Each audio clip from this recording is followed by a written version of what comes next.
같이 기도드리고 시작하도록 하겠습니다. 은혜로우신 아버지 하나님, 감사를 드립니다. 하나님의 인도하심과 보호하심 가운데 학예 수양회가 잘 진행될 수 있도록 역사해 주시는 것 감사를 드립니다.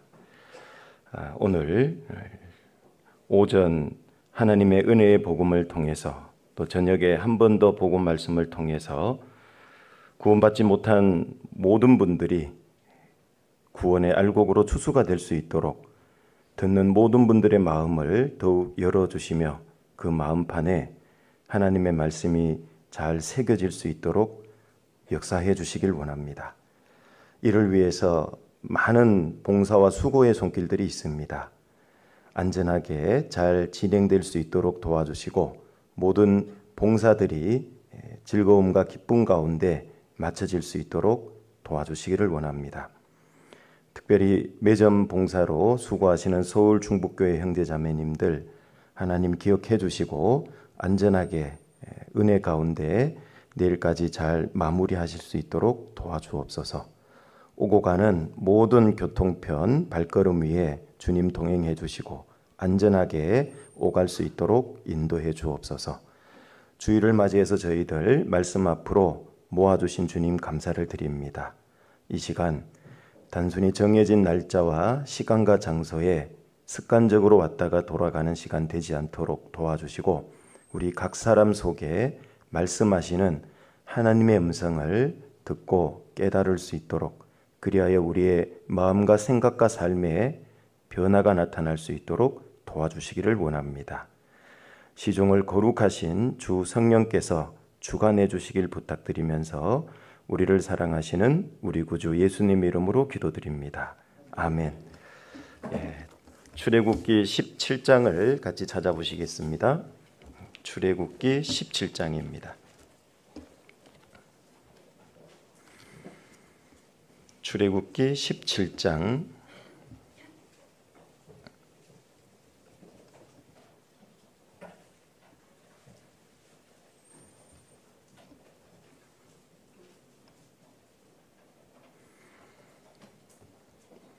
출애굽기 17장 8절부터 16절입니다.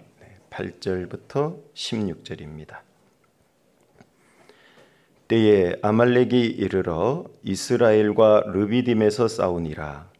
모세가 여호수아에게 이르되 우리를 위하여 사람들을 택하여 나가서 아말렉과 싸우라.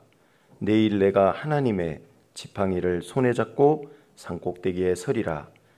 여호수아가 모세의 말대로 행하여 아말렉과 싸우고 모세와 아론과 훌은 산꼭대기에 올라가서 모세가 손을 들면 이스라엘이 이기고 손을 내리면 아말렉이 이기더니 모세의 팔이 피곤하매 그들이 돌을 가져다가 모세의 아래에 놓아 그로 그 위에 앉게 하고 아론과 훌이 하나는 이 편에서 하나는 저 편에서 모세의 손을 붙들어 올렸더니 그 손이 해가 지도록 내려오지 아니한지라.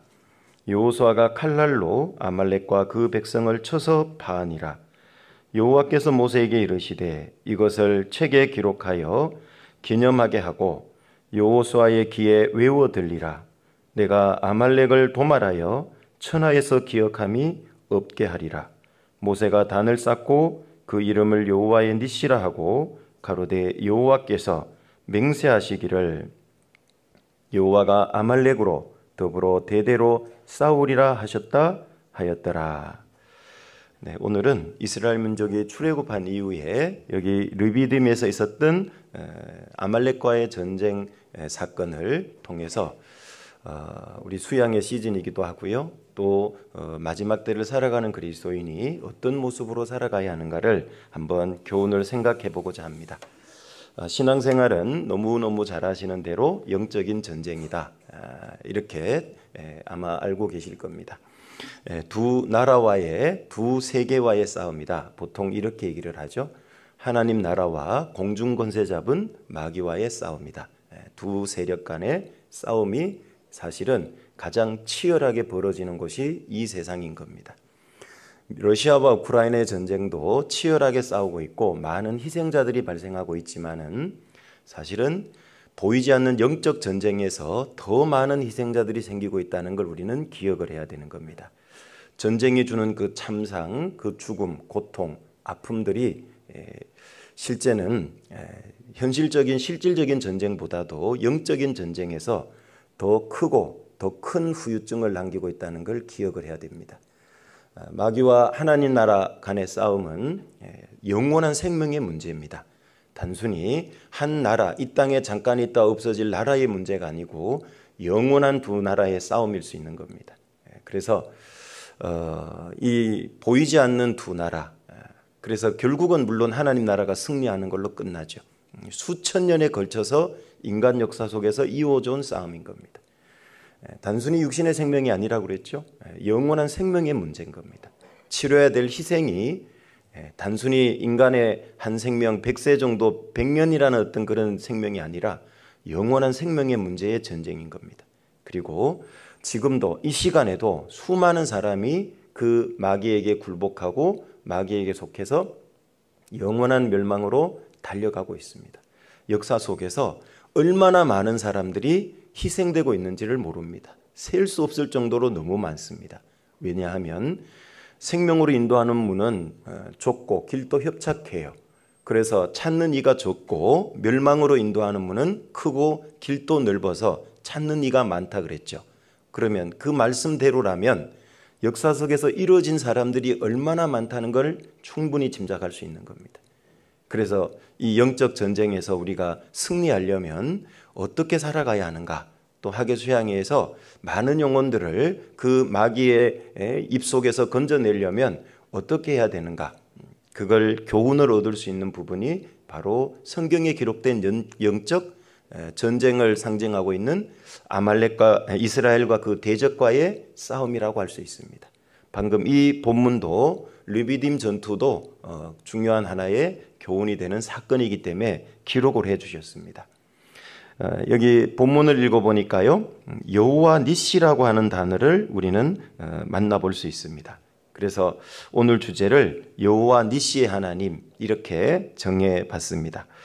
여호와 니시 15절에 보면 나오는데 이 여호와 니시라고 하는 뜻은 여호와는 나의 깃발, 여호와는 나의 군기 이런 뜻이 있습니다.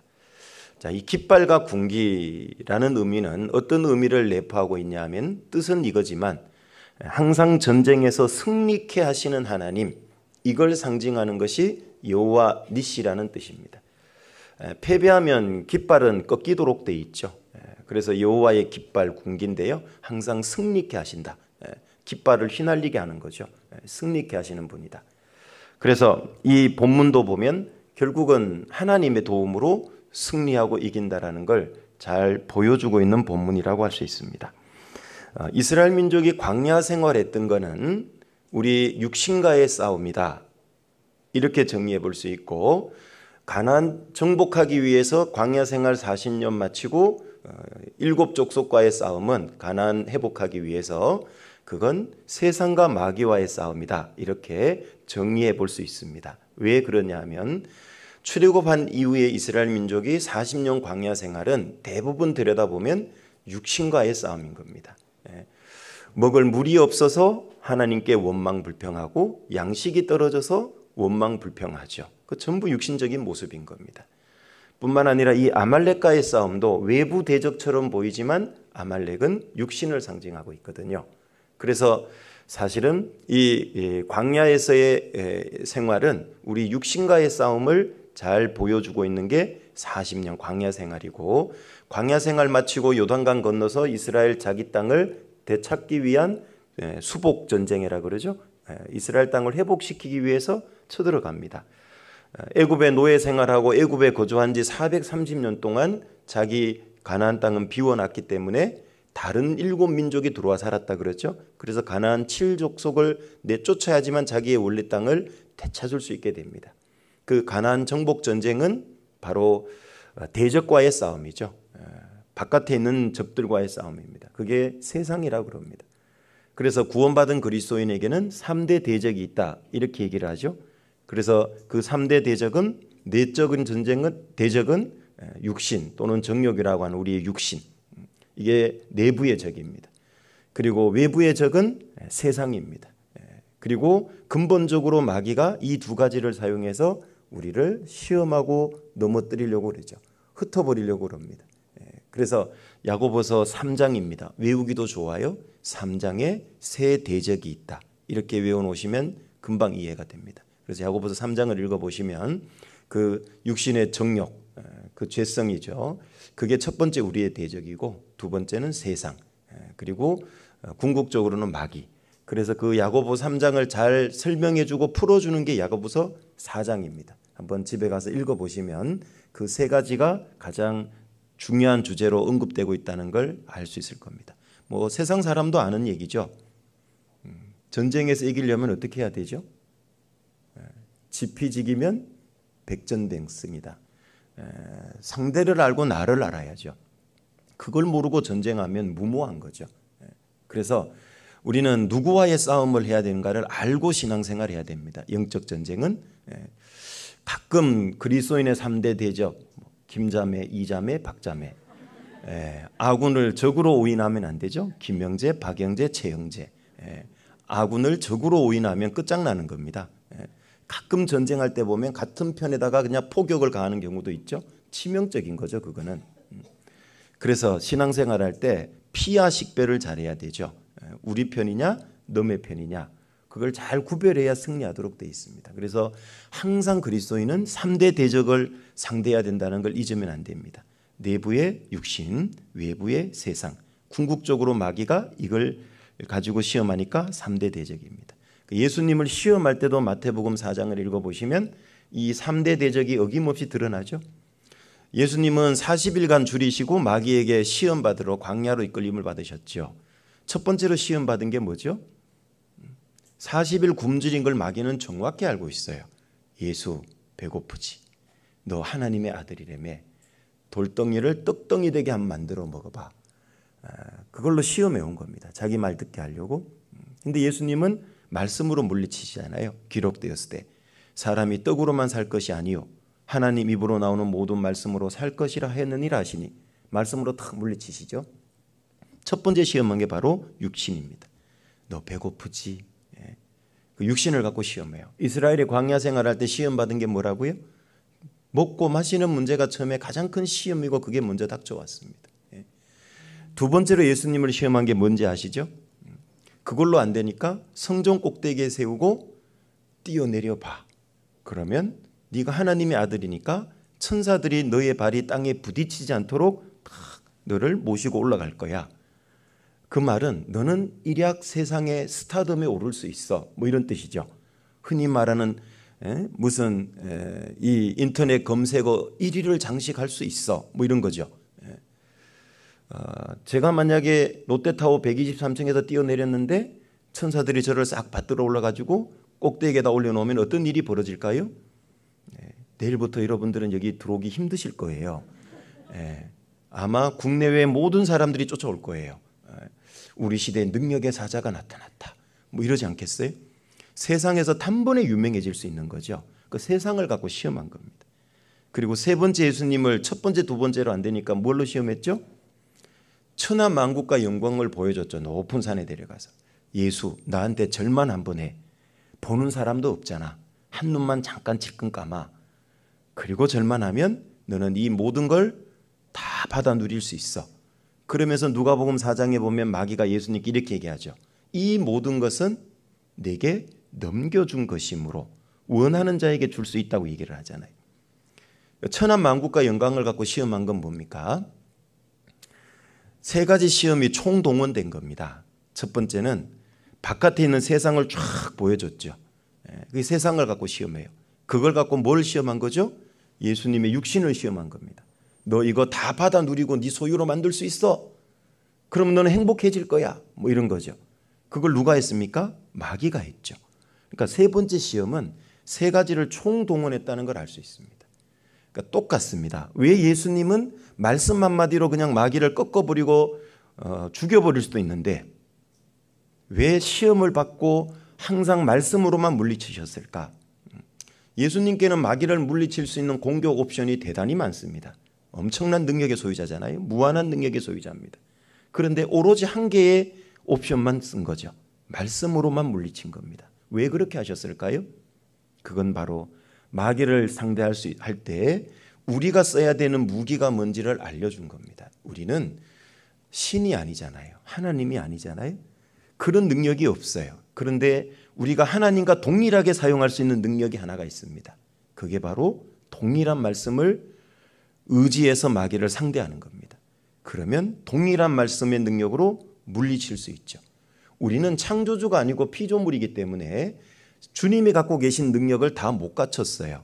그렇기 때문에 그거 가르쳐주고 본을 보여봐야 아무 소용이 없죠. 그러나 주님처럼 동일하게 우리가 주님의 능력을 의지해서 마귀를 물리칠 수 있는 방법은 있어요. 그게 바로 말씀을 의지하는 겁니다. 그래서 3번 다 말씀으로만 물리쳤다는 걸 우리는 주목해 볼 필요가 있죠. 그래서 항상 마귀는 이 3가지 갖고 시험을 해요. 그리고 절대 쏘으면 안 되는 거 있죠. 마귀가 누가복음 4장에 자기에게 넘겨준 거고 자기가 주고 싶은 사람한테 누구에게 줄 수 있다 그랬잖아요. 참말일까요? 거짓말일까요? 아니, 대답 좀 해보세요. 참말일까요? 거짓말일까요? 네, 거짓부렁. 네, 거짓말입니다. 자기가 이 세상의 주인이 됐을까요? 마치 주인인 것처럼 행세하죠. 원하는 사람에게 다 줄 수 있다 그러죠. 거짓말입니다. 물론 공중권세 잡은 마귀, 이 에덴 동산에서 아담 하와를 시험해서 넘어뜨렸죠.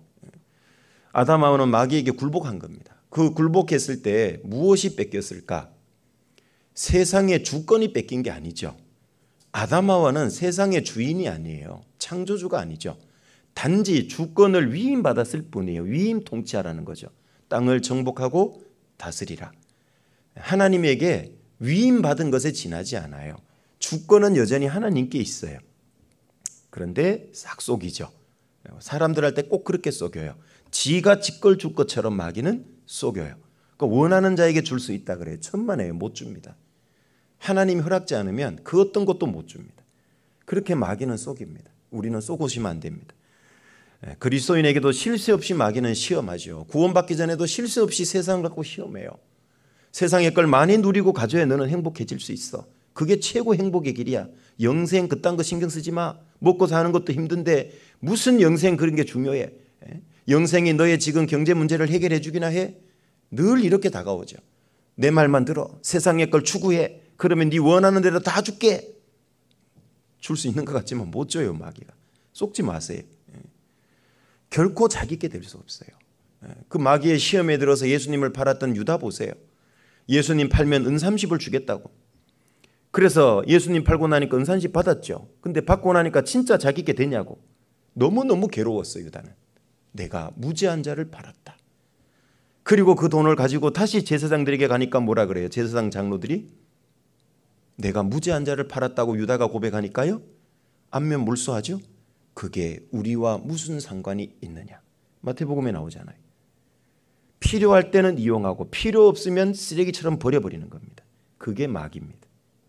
속지 마세요. 세상을 통해 많은 걸 주고 행복할 것 같이 만들지만요. 그거는 미끼에 불과합니다. 그거 추구하고 교제에서 딱 떨어지고 육신에 빠지면요. 그때부터는 버려버리는 겁니다.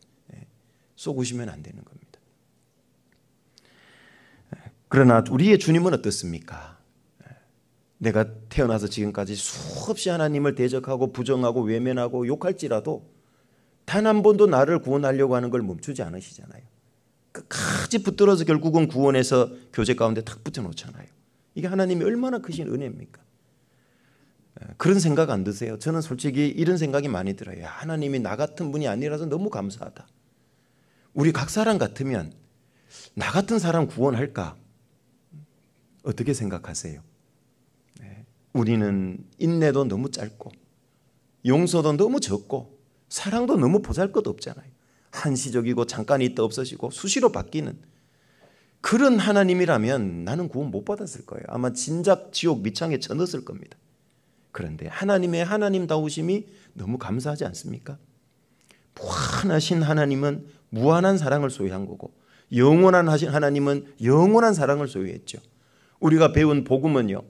다시 까서 보면 내용이 전부 핵심이 사랑의 또 다른 표현이라고 할 수 있죠. 핵심이 사랑입니다. 우리를 온 세상 데 살 때 내 죄를 사했다. 무슨 뜻입니까? 누군가를 진짜 사랑하면 모든 허물을 용서하는 거잖아요. 그게 진짜 사랑이죠. 작은 것만 용서하고 큰 거는 못해. 그거 아니잖아요. 영원한 속죄를 하나님이 하셨다. 그건 또 무슨 뜻입니까? 누군가를 진짜 사랑하면 조금 사랑합니까? 영원히 사랑합니까? 영원히 사랑하잖아요. 그게 사랑의 또 다른 표현들이죠. 누군가를 진짜 사랑하면 그 사람의 죄와 허물을 단번에 용서합니까? 하는 거 봐가면서 용서합니까? 그래서 단번에 구원했다는 겁니다. 단번 속죄죠. 누군가를 진짜 사랑하면 그 사람의 죄와 허물을 기억지 않는다 그랬죠. 그래서 하나님 우리 죄를 기억지 않는 겁니다.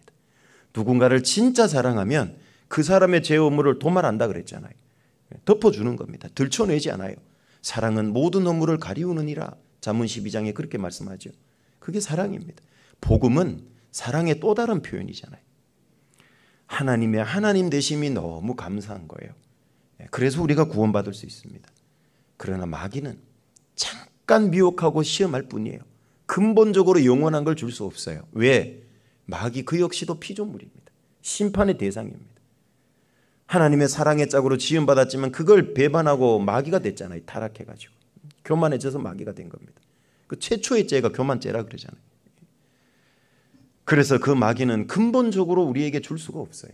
줄 수 있는 게 딱 하나 있다면 영원한 지옥을 선물할 겁니다. 우리는 여기 세 개가 우리의 대적이다. 세 가지.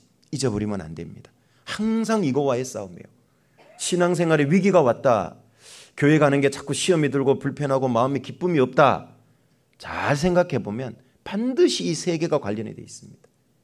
그래서 이 중에서 특별히 오늘 이 아말렉은 광야 생활하는 중에 만났죠. 우리의 육신을 상징하는 겁니다. 우리의 육신을 상징하는 게 아말렉입니다. 그러면 이 아말렉과의 전쟁을 왜 기록을 해 주셨을까? 그 이유가 바로 16절에 가보시면 나오는데요. 16절 가로되 여호와께서 맹세하시기를 여호와가 아말렉으로 더불어 같이 읽을까요? 대대로 싸우리라 하셨다 하였더라. 분명히 아까 읽어보면 13절에 쳐서 파했다고 나오는데 아말렉을 쳐서 파했는데 계속 싸울 거래요. 이거는 또 무슨 내용이냐? 얼른 읽어보면 약간 모순처럼 느껴지죠? 아니 이겨서 끝장을 해서 정복을 했으면 또 싸울 건 없어야 되는데 왜 대대로 싸운다 그랬을까? 나중에 보면 이 없어진 줄 알았던 아말렉이요 계속 성경에 군데군데 등장해요. 계속. 이게 뭔 얘기입니까? 이게 육신을 상징하는 거예요. 구원받고 나면은 막 내가 갑자기 너무 구원의 은혜와 기쁨 속에 있으니까요 천사가 된 것처럼 착각할 수도 있고 은혜 충만이죠. 그런데 좀 지나봐요. 내 육신 안 죽었다 여기 있다 하고 살곰살곰 올라오죠. 때로는 또 집회 듣고 복음 듣고 어떤 찬양 듣다가 마음이 은혜 충만하면요 천사 된 것 같아요. 천사처럼 거룩해진 것 같아요. 근데 좀 있어 봐요. 또 어떤 상황이 주어져 봐요. 누가 나한테 조금 뼈 때리는 소리 하면 어때요? 금방 나오죠. 안 죽었다고 육신이 또 나와요. 딱 육신을 상징하는 모습인 겁니다. 그래서 아말렉과의 싸움 육신을 상징한다 그랬죠. 계속 있을 거니까 이 아말렉과의 싸움은 어떻게 해야 이길 수 있는가를 이긴 싸움이잖아요. 이게요. 그래서 기록을 해놓은 겁니다. 보통 다른 전쟁들은 대대로 기록하라, 뭐 기록해서 귀에 외워 들리라. 그 앞에 14절에 보면 그렇게 있죠. 이런 표현이 안 나와요. 그냥 승리한 걸로 끝나지. 그런데 왜 유독 아말렉과의 전쟁은 책에 기록하고 여호수아 귀에 외워 들리고 그리고 하나님이 대대로 싸우고 왜 이런 표현들이 있을까? 이게 바로 우리의 육신을 상징하기 때문에 그래요. 그래서 절대 잊어버리면 안 되는 겁니다. 구원받은 이후에 우리의 육신은 언제까지 존재하는지 아시죠? 주님 오실 때까지 신령한 몸으로 변화시킬 때까지. 그게 몸의 구원이라 그랬잖아요. 우리가 예수님 피로 영원한 속죄, 단번 구원, 세상 때 살 때 제사함 받았다는 그 복음을 깨닫고 믿을 때 믿음의 결국 곧 영혼의 구원을 받음이라. 베드로전서 1장에 그렇게 말씀하잖아요. 영혼 구원 받은 겁니다. 그러면 몸은 구원 안 받았냐? 예, 받았어요. 근데 왜 몸은 빼놓고 영혼 구원이라고만 말씀하냐? 요 몸의 구원이 완성되는 거는 주님 올 때까지 좀 기다려야 되는 거예요. 그러니까 몸도 영혼도 다 값을 주고 사신 게 맞지요. 죄값은 다 치러졌지만 몸에 죄성이 아직 남아있어서 그래요. 남겨둔 겁니다. 어떤 분은 그래요. 아니 왜 죄성은 남겨놨냐고. 구원받을 때 죄성도 그냥 싹 빼버리지. 싹 빼버리면 좋을까요? 죄성 빼고 죄 안 짓게 만들면 좋을까요? 왜 죄성을 남겨놨을까요? 지금은 제가 여쭤보고 대답하실 상황이세요. 상황 파악이 안 되시나 본데 갑자기 여쭤봐서 왜 죄성을 남겨놨죠? 신앙생활 성공하라고. 아니 목사님 역설적이지 않아요? 성공하려면 죄성이 없어야지 왜 성공하라고 죄성을 남겨놨어요? 내 속에 죄성이 있어야 내가 얼마나 끔찍한 죄 가운데 구원받았는지 안 잊어버려요.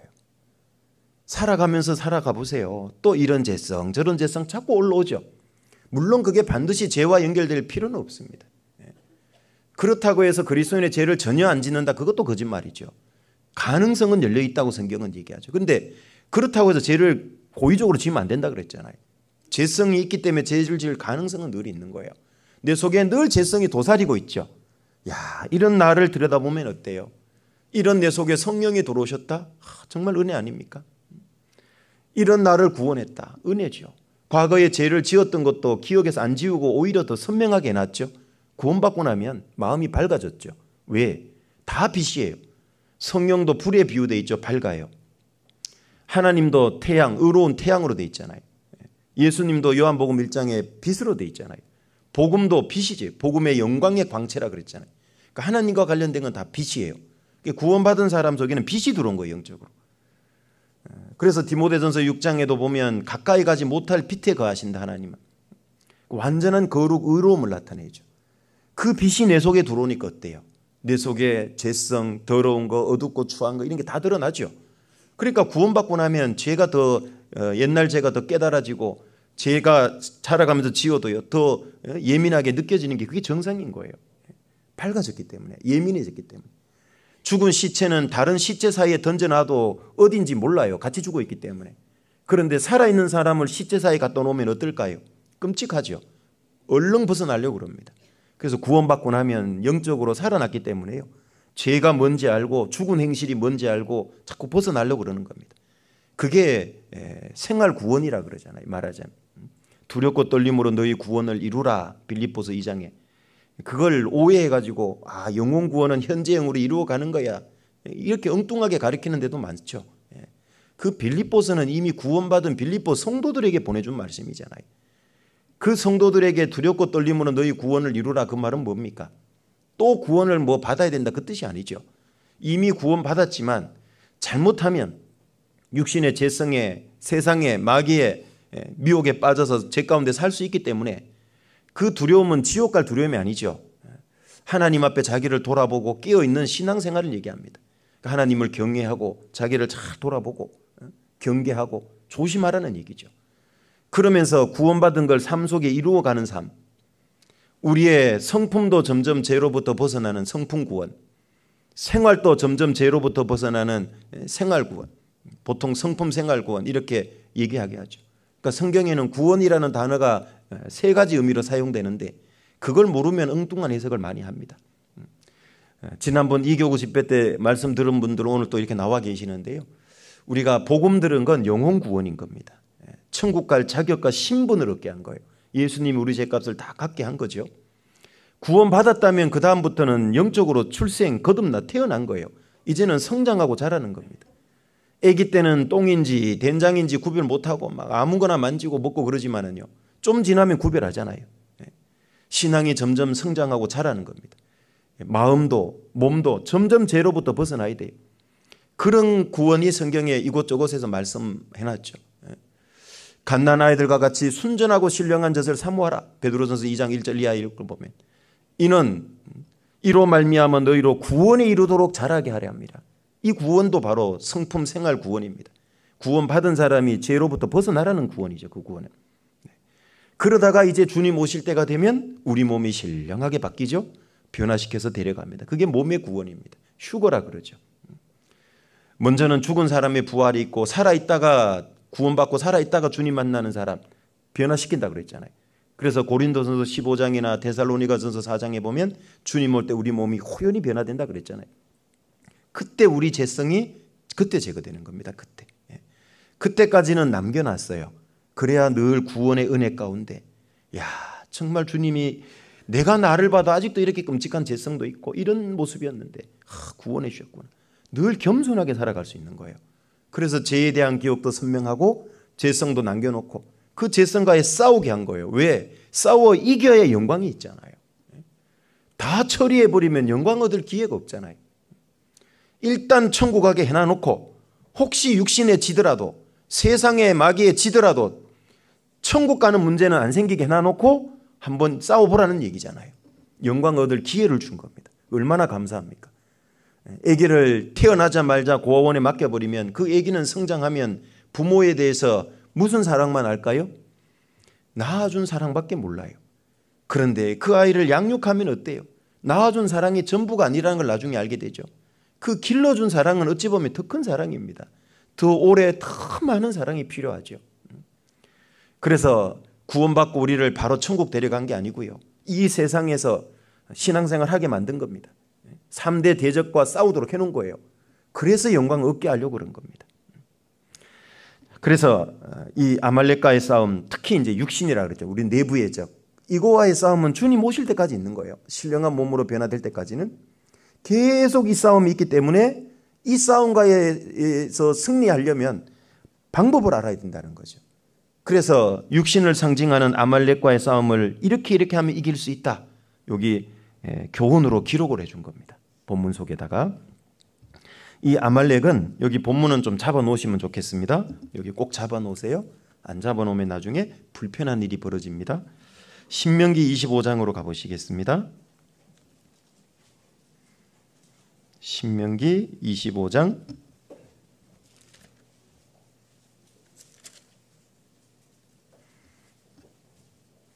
신명기 25장 17절부터 18절입니다. 17절부터 18절입니다. 너희가 애굽에서 나오는 길에 아말렉이 내게 행한 일을 기억하라. 이거는 꼭 기억하라는 거죠. 여기도 곧 그들이 하나님을 두려워하지 아니하고 너를 길에서 만나 너의 피곤함을 타서 네 뒤에 떨어진 약한 자들을 쳤느니라. 신명기는 모세 오경 중에 가장 마지막에 기록된 성경인 거 아시죠? 순서적으로 5번째죠. 이 신명기는 언제 기록이 됐냐? 40년 광야 생활이 거의 끝날 무렵, 모압 평지에 있을 때, 가나안 땅 정복을 목전에 두고 있을 때 마지막으로 기록된 게 신명기입니다. 그래서 이 신자는 거듭 신자입니다. 신할 때 신이 아니고요. 거듭 당부하고 명령한 거예요, 하나님. 그래서 신명기를 읽어보면 3편의 모세의 설교로 구성이 되어 있는데 하나님이 모세를 통해서 거듭 당부한 겁니다. 너희들 출애굽하고 광야 생활할 때 지지리도 말 안 들어 먹었잖냐. 그래서 맨날 저 터지고 얻어 터지고 그리고 출애굽 1세대가 다 엎드러지고 2세대로 바뀌었지 않냐. 그러니까 이제는 이스라엘 땅 이제 정복하러 들어갈 건데 이제는 들어갈 때 제발 순종해서 복 받거라. 그래서 전도 집회 때 보면 신명기 28장에 보면 너희가 만일 여호와의 말씀을 청종하면 이 모든 복이 내게 임한다. 그죠? 집에서도 복, 들에서도 복, 나가도 복, 들어가도 복, 짐승에게 우양의 새끼에게 복, 떡반죽 그릇이 복, 다 복. 반대로 청종치 아니하면 다 저주. 신명기 28장이 그렇게 나오죠. 거듭 부탁을 한 겁니다. 그러면서 여기 아말렉 얘기를 다시 한번 상기시켜주고 있는 겁니다. 육신과의 싸움이잖아요. 아말렉이 내게 행한 일을 기억하라. 그들이 하나님을 두려워하지 않는다. 이게 아말렉의 특징입니다. 이 육신은요, 하나님 겁 안 냅니다. 이게 겁낸다면 대적하겠어요. 이게 겁 안 내니까 막 이스라엘 민족을 처진 자를 잡아가고 그러는 겁니다. 우리 육신 봐보세요. 하나님 겁내는 모습이 없잖아요. 막 틈만 나면 고개 쳐들잖아요. 이 육신 속에는 별별 게 다 올라오죠. 막 교만도 올라오고 분노도 올라오고 막 이 속에서는 별별 게 다 나옵니다. 육신에서. 그래서 예레미야 17장에는 집회 말씀 때 들어보셨죠. 만물보다 거짓되고 심히 부패한 건 뭐라고요? 누구 마음일까요? 우리 각 사람 마음. 그러니까 이 속에는 별별 게 다 나오는 거예요. 육신의 정욕이. 가장 그래서 부패한 겁니다. 그러니까 두려워하지 않는 거죠. 뭐 화도 냈다가 거짓말도 했다가 욕심도 부렸다가 이 속에 별별 게 막 다 올라오는 겁니다. 그래서 여기 하나님을 두려워하지 아니하고 너를 길에서 만나 너의 피곤함을 타서 내 뒤에 떨어진 약한 자들을 찾느니라. 이때부터 괴롭힌 겁니다. 이때부터. 그럼 기왕 찾은 김에 한번 교훈을 얻어보죠. 이 아말렉 육신은 언제 주로 우리를 공격하냐? 답이 다 나와 있죠. 육신은 우리를 언제 공격할 거냐? 첫 번째는요, 피곤함. 지쳐 있을 때 딱 공격해 오는 겁니다. 그럼 왜 지치냐? 왜 피곤하냐? 왜 피곤할까요? 왜 지칠까요? 잘 안 먹어서 그래요. 잘 안 먹어서. 잘 안 먹으면 체력이 기본적으로 약하죠. 조금만 뭘 해도 지쳐버립니다. 금방. 그죠? 옛날에 들어보셨어요? 머슴밥. 머슴밥은 공깃밥일까요? 주발이에요. 아주 그냥. 그것도 고봉이에요. 당긴 것보다 위로 올라간 게 더 많아. 왜 그렇게 많이 먹죠? 그러니까 오죽했으면 밥심으로 일한대. 잘 먹어야 되는 거예요. 근데 오늘날에도 그 틀린 얘기는 아니죠. 어르신들한테 제가 신방 가면 꼭 그래요. 어르신, 평소 드시는 것보다 한 숟갈 더 먹게 운동하세요. 꼭 한 숟갈 더 드세요. 배불러서 더 못 먹겠다 싶을 때마다 힘들어도 꼭꼭 더 드시라고. 이게 안타까운 건 한 숟갈 덜 드시는 운동이 자꾸 습관화돼요. 소화도 잘 안 되고 힘들다 보니까 자꾸 줄여요.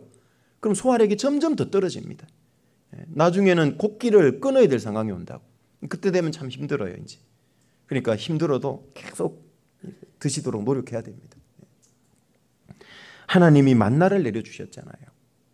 메추라기도 내려주시잖아요. 그걸 부지런히 열심히 먹어야 되는 겁니다. 그래야지만 광야길을 이겨내는 거죠.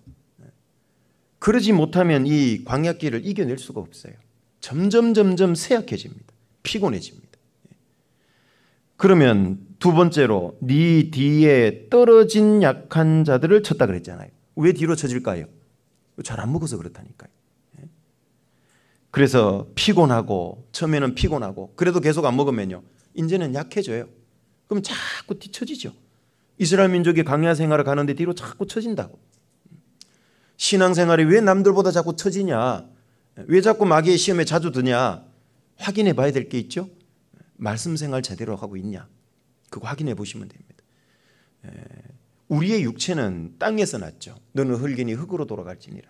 그러니까 흙에서 난 육체는 흙에서 난 양식을 먹어야 유지가 되도록 되어 있어요. 구원받은 그리스도인의 영혼은 거듭났다 그랬죠. 요한복음 3장 3절에 보면 내가 진실로 진실로 내게 이르노니 사람이 거듭나지 아니하면 하나님 나라를 볼 수 없느니라. 그 거듭나지 아니하면 난회주에 나중에 찾아보세요. 위로 나지 아니하면 이 뜻이에요. 그러니까 육체는 땅에서 났죠. 흙으로. 거듭나는 건 하늘로 나는 거예요. 하늘로부터 온 하나님, 예수님, 성령, 말씀을 통해 거듭나는 겁니다. 그게 그래서 위로 난다는 거예요. 거듭날 때. 그러니까 하늘과 연결이 된 거죠. 영혼이 이제 하나님의 자녀가 됐어요. 그러면 속 사람은 거듭난 사람은 하늘로 났기 때문에 위로 났기 때문에 하늘 양식을 먹어야 되는 거예요. 이게 양식이 다른 겁니다. 어떤 분은 세 끼 양식 한 끼라도 빼먹으면 죽는 줄 알아요. 배고파 죽겠다고. 그런데 하늘 양식은 몇 끼 안 먹어도 끄떡없어. 끄떡없는 게 아니라 심각한 건데 육신이 양식을 세 끼 꼬박꼬박 먹으니까 육체가 건강한 걸 착각한 거죠. 영혼은 지금 병들고 있는데 그래서 이 양식을 잘 먹어야 됩니다. 그래서 하늘 양식 먹는 걸 뭐에 비유해 놨습니까? 그 만나 거두는 거에 비유해 놨잖아요. 이 만나를 잘 안 먹은 거예요. 이스라엘 민족. 왜 안 먹었냐? 이유가 있죠. 첫 번째, 매일 아침에 내려 그게요. 아침 일찍 나가야 거둬요. 해가 뜨면 사라지고 없거든요. 그 누가 거두죠? 부지런해야 거두는 겁니다. 부지런해야. 귀찮거든 아침에 나가려니까. 그러니까 안 거두면 없는 거지 뭐 만나가. 굶어야 되는 겁니다. 그날. 그리고 만나는 잘 아시는 대로요. 허리를 부지런히 숙여야 거두는 겁니다. 땅바닥에 세미한 게 있거든요. 가시 같은. 그 허리 숙여서 거두려니까 허리 아프죠. 수고하고 애써야 거두는 겁니다. 그게. 그렇죠? 우리가 말씀을 어떻게 생각해야 되냐? 부지런해야 됩니다. 부지런. 아침에도 읽고 틈만 나면 읽고 또 허리를 숙여서 만나 거두듯이 겸손하게 읽어야 됩니다. 겸손하게. 이게 사람이 교만하면 말씀이 하나도 안 깨달아져요. 어느 틈엔가 읽어도 와닿는 것도 없고 깨닫는 것도 없고 그래요 목사님 어쩌면 좋아요. 어쩌기는 자기를 돌아봐야죠. 교만해져서 그래요. 반드시 낮춰야지만 깨달아질 수 있는 게 말씀이에요. 하나님 은혜는 항상 내려와요. 올라가지 않아요. 이스라엘 민족에게 하나님 은혜는 이른 비와 늦은 비로 상징되죠. 하나님 은혜로 상징되잖아요. 그들이 우상 숭배할 때는 하늘문을 닫아버리잖아요. 하나님이 아예. 비와 이슬, 우로를 안 내려요. 그럼 이스라엘은 졸지에 황폐해야 되는 거죠. 그러나 그들이 순종하면 비와 이슬을 내리잖아요. 하나님 은혜는 항상 내려오는 거예요. 비와 이슬. 그래서 시편 133편에도 헐몬의 이슬이 시온의 산들에 내린 같도다. 거기서 여호와께서 복을 명하셨나니 곧 영생이로다. 이슬은 내리는 겁니다. 내리는 거 항상. 낮은 쪽으로 임하는 거예요. 하나님 앞에 스스로를 낮추고 겸손해야지만 말씀이 깨달아지는 거예요. 말씀의 은혜가 내려와요. 깨달아져요.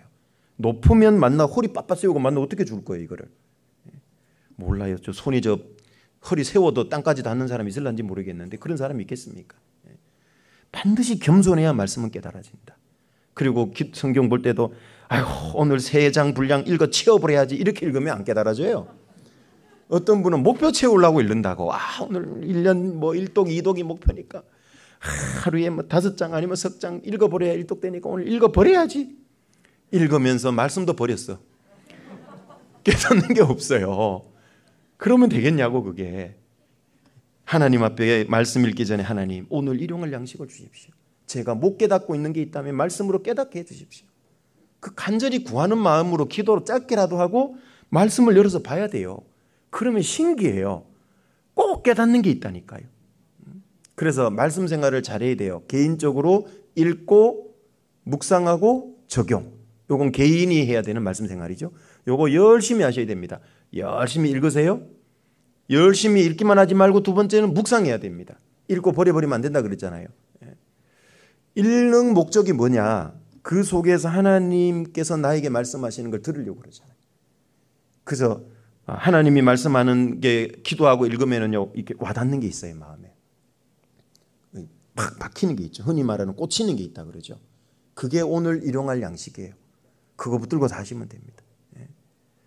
술이 안 끓어져서 가뜩이나 막 고민돼 죽겠는데 오늘 저녁에도 회식 자리가 있어가지고 어떡할 것 같으면 성경을 봤는데 술을 보지도 말라는 구절을 봤어요. 꽂힐까 안 꽂힐까요? 굉장히 갈등되고 꽂히죠 마음에. 하루 종일 그걸 묵상하죠. 그게 그 말씀이 살아있어요. 그게 꽂혀버리면 그게 하루 종일 그 말씀이 머리에 맴돌아요. 마음에 맴돌아요. 그게 준 겁니다 하나님. 그래서 묵상하세요. 묵상했다면 묵상은 암송도 좋고 어떤 큰 사건이 하면 그 속에 교훈도 묵상 주제가 됩니다. 그걸 적용을 하세요 삶 속에. 그래서 읽고 묵상하고 적용하기. 이게 아주 중요합니다. 어떤 분은요 암송만 죽으라고 해요. 그러니까 읽는 거에서 한 발 나간 거는 좋아요 암송하니까. 근데 묵상 안 해요. 지식으로 여기 왔다 가고 끝나요.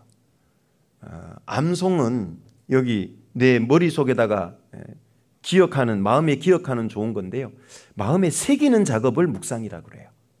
새겨야 됩니다. 새겨야 돼요. 왜 십계명을 돌판에 새겼을까요? 그 돌판을 석비라 그러는데 하나님의 말씀은 신비에 새겨야 된다. 마음 비석에. 그 새기라는 얘기인 겁니다. 열심히 읽고 암송했던 걸 마음에 새기는 작업이 묵상입니다. 열심히 묵상하면 마음에 꽉 박힌다는 게 뭐예요? 새겨지는 겁니다. 그래야지만 그 다음에 적용이 됩니다. 마음에 새겨지지 않으면 적용 안 됩니다. 그게. 그래서 늘 서자서 아자. 그러니까 좀 지나면 신앙이 무미건조해지고 구원의 은혜도 식어지고 그냥 그럭저럭 사는 거예요. 어떻게 요새 사세요? 죽지 못해 살지요.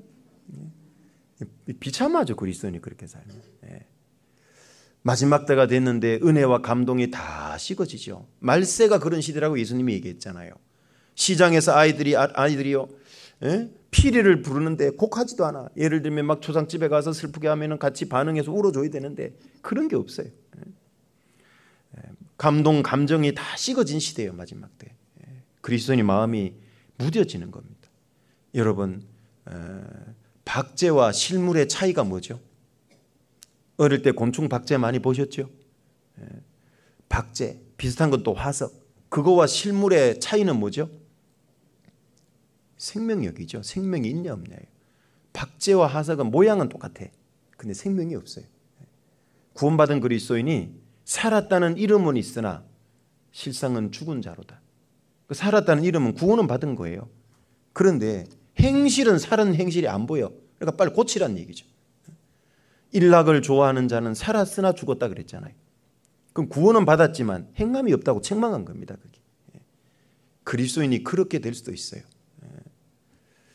4대 교회의 사자에게 편지하기를 요한계시록 3장에 네가 살았다는 이름은 있으나 실상은 죽은 자로다. 어디서부터 떨어진 건가 한번 돌아보라 그랬잖아요. 왜 그렇게 무뎌졌냐 한번 돌아보라는 얘기죠. 원인 이유가 있다는 얘기입니다.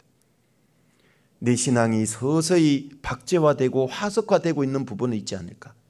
특히 말씀 영역에서는 조심해야 되는 겁니다. 아이고 오늘 또 주일이네. 벌써 돌아왔네. 아이고 가야지. 그러고 여기 와서 앉아있으면요 말씀이 안 들어와요. 적어도 오기 전이라도 와서라도 정말 자기의 부족 돌이키고 하나님의 도움을 구하고 이 시간 우리 각 사람 나에게 말씀하는 하나님의 음성이 뭘까 생각해 봐야죠. 그래야지만 화석화되는 걸 막을 수 있어요. 박제화되는 걸 막을 수 있다고. 그래서 개인적으로도 열심히 읽고 묵상하고 반드시 적용하세요. 적용하셔야 됩니다. 그러지 않으면 말씀이 능력이 안 됩니다. 자, 이건 개인적으로 말씀과 관련된 거고 같이 하는 건 뭡니까? 이 말씀 시간에 와서 같이 듣는 겁니다. 듣는 걸 열심히 해야 됩니다. 믿음은 들음에서 나요. 들음은 그리스도의 말씀으로 말미암았느니라. 그 참 신기하죠. 왜 한 건에 모여서 들으라 그러냐고. 요즘 너무 스마트한 시대에 목사님 너무 강요하는 거 아니에요? 줌 너무 좋잖아요. 유튜브 송출 너무 좋잖아요. 푹신한 소파에 앉아가지고 과일 먹어가면서 차 한잔 먹으면서 집에 들으면 얼마나 좋아요. 육신이 좋은 겁니다. 육신이. 신앙은 하나도 안 좋아요. 착각하지 마세요. 왜 모이기를 힘쓰라 그랬을까요? 왜 초대교회 성도들은 그 핍박 가운데 모였을까요? 모였을 때 성령의 역사가 나타나는 겁니다. 두세 사람이 내 이름으로 모인 곳에 그들 중에 나도 있다 그랬잖아요. 뭔 얘기입니까? 구원받은 무리, 구원받은 사람들의 모임, 그걸 교회라 그러죠. 에클레시아. 구별시킨 무리란 뜻이잖아요. 헬라어로. 그 가운데 성령이 강하게 역사하기 때문에 그래요. 혼자 있을 때도 물론 개인 속에 성령이 계시지만 성령의 능력, 이 역사가 약해요. 혼자서는. 그런데 우리 가운데 역사하는 능력이라 그랬잖아요. 더 강해지는 겁니다. 이걸 시너지 효과라 그러죠. 1 플러스 1은 2가 아니에요. 3도 되고 4도 되고 5도 되는 겁니다. 왜요? 주님 성령이 함께 계시기 때문에. 그래서 전도서 4장에 보면 결혼식 때 많이 얘기하죠. 두 사람이 한 사람보다 나음은 이렇게 나오죠. 두 사람이 있는 장점을 쭉 설명해요. 한 사람이 넘어지면 한 사람이 이렇게 세워지고 혼자 누우면 춥지만 둘이 누우면 따뜻하고 쭉 얘기하다가 결론은 뭐래요? 삼겹줄은 쉽게 끊어져요? 안 끊어져요? 안 끊어진대요. 아니 왜 두 사람인데 삼겹줄이냐고. 주님께 바쳐진 두세 사람이 모이면 주님이 그렇게 함께 하잖아요. 그래서 삼겹줄이 되는 겁니다. 그래서 교회 안에 잘 붙어 있으라는 이유가 그거예요. 두세 사람 모여도 그 정도 강하다면 20-30명 모이면 어떨까요? 200-300명 모이면 어떨까요? 2-3,000명 모이면 어떨까요? 10,000명 정도 모이는 하계 수양에 가면 어떨까요? 성령의 역사가 다릅니다. 그래서 구원 잘 받는 겁니다. 다양한 성령의 역사가 있거든요. 나 혼자 있을 때는 나 혼자를 통해 역사할 수밖에 없어요. 성령이. 그런데 여럿이 모여 있으면 여러 사람을 통해 여러 역사가 나타나요. 그래서 구원 잘 받는 겁니다. 더 큰 성령의 역사가 되는 겁니다. 몸에 손 하나만 붙어 있다고 생각해 봐요. 기껏해야 손 하나의 일밖에 못 하잖아요. 그런데 몸에 손도 있고 발도 있고 귀도 있고 눈도 있고 입도 있고 여러 개 붙어 있으니까 어때요? 손 하나 갈 수 있는 일보다 월등히 많이 하죠. 그게 바로 교회에 대한 비유잖아요. 이게 여럿이 모여 있으면 그 정도로 더 많은 일을 한다는 얘기인 겁니다. 손 하나일 때보다 훨씬 강력해지죠. 여러 일을 할 수 있죠. 그래서 이 말씀 생활 함께 말씀 듣고 교제하는 거 이게 아주 중요합니다. 그래서 사도행전 1장 2장을 한번 읽어보시면은요. 어떻게 초대교회에서 복음 전하면 하루에 막 3,000명, 4,000명 막 이렇게 구원받냐 그 말이에요. 날마다 모이기를 힘썼다 그랬죠. 날마다 떡을 떼고 성전에 모이고 집에서도 모이고 그 초대교회의 모습이 딱 우리 교회의 모습 아닙니까? 지난주에도 설교 드렸지만 1년에 7절기 중에 3절기는 예루살렘으로 다 올라오라 그랬잖아요. 저희 교회 잘 보시면 하계 수양에 적어도 추계, 춘계, 하계 3번 정도 전국교회가 함께 모이기도 하고 수양간에 또 함께 교회당에서 다 모이는 일도 있고 또 구역 조모임으로 각자 가정에서 모이는 것도 있고 가급적 초대교회와 우리가 가깝게 하잖아요. 가장 성경에 부합된 초대교회 모습으로 교제하려고 그러잖아요. 예배 시간에도 불필요한 순서 다 빼버렸잖아요. 왜? 초대교회는 없던 것들이거든요. 가장 중요한 게 말씀 중심이죠. 얼마나 말씀을 오래 했습니까? 사도 바울은 밤새 강론했다 그러잖아요. 유도로 가는 청년이 그 3층 다락에다 떨어져 갖고 죽어버렸잖아요. 그래서 기억해야 됩니다. 졸면 죽는다. 네. 영육간에 졸면 죽어요. 정신 차려야 되는 거죠. 마지막 때인데 성경에는 항상 깨어있으라 그러잖아요. 영적인 잠을 얘기하죠. 그런데 그 유두고도 살려주잖아요. 가만 생각해 보세요. 엉뚱한 데 나쁜 집 갔다 3층에서 떨어져 죽었으면 살아겠어요? 못 살겠어요? 못 살죠. 그래도 교제 가운데 졸았기 때문에 사는 거예요. 그게. 교훈 안 됩니까? 저는 개인적으로 교훈이 되더라고. 졸아도 교회 와서 졸아야 되겠다. 그래야 사는 길이 있다. 진짜예요. 신앙에 육신의 잠을 많이 오더라도 오늘 너무 어제 잠도 못 잤는데 오늘 교회 가지 말아야지. 이미 그 사람 영적 잠에 빠진 겁니다. 육신의 잠이 오든지 영적 잠에 빠졌든지 그래도 교제 와야 됩니다. 오면 흔들어 깨우는 말씀의 역사가 있기 때문에 그래요. 그래서 교제 안에 붙어 있어야 되는 겁니다. 그래서 졸면 죽고요. 교제 안에 있으면 죽을 뻔하다고도 사는 길이 있어요. 교제 안에 있으면 주님이 회복시키잖아요. 그래서 이 초대교회는 항상 말씀 중심입니다. 청교도들은 어떻게 했습니까? 기본 말씀 강론 2-3시간, 3시간입니다. 불필요한 예배 형식 없습니다. 무슨 사도신경, 주기도문, 축도, 성령, 베네딕션, 축복 너무 많이 만들어놨죠. 초대교회는 다 없던 것들입니다. 사도신경도 카톨릭이 만든 거죠. 그래서 거룩한 공예와 그게 더 홀리 캐톨릭 처치입니다. 원문을 보면 영어로 그렇게 딱 적혀 있습니다. 아니 카톨릭이 잘못돼서 틀려서 우리가 종교개혁해서 개신교가 나왔는데 제정신입니까? 카톨릭을 칭송하는 사도신경을 외우다니 거룩한 공예와 성도가 서로 교통하는 것과 그 공예가 뭔지도 모르고 외우는 겁니다. 얼마나 영적으로 무지합니까?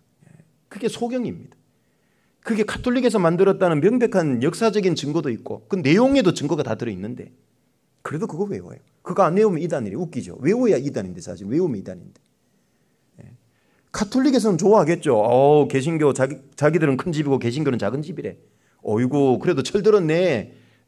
종교개혁해 나갔지만 그래도 거룩한 공예 카톨릭을 이렇게 칭송해 주니 그래도 좀 철들었네. 카톨릭은 좋아하겠죠.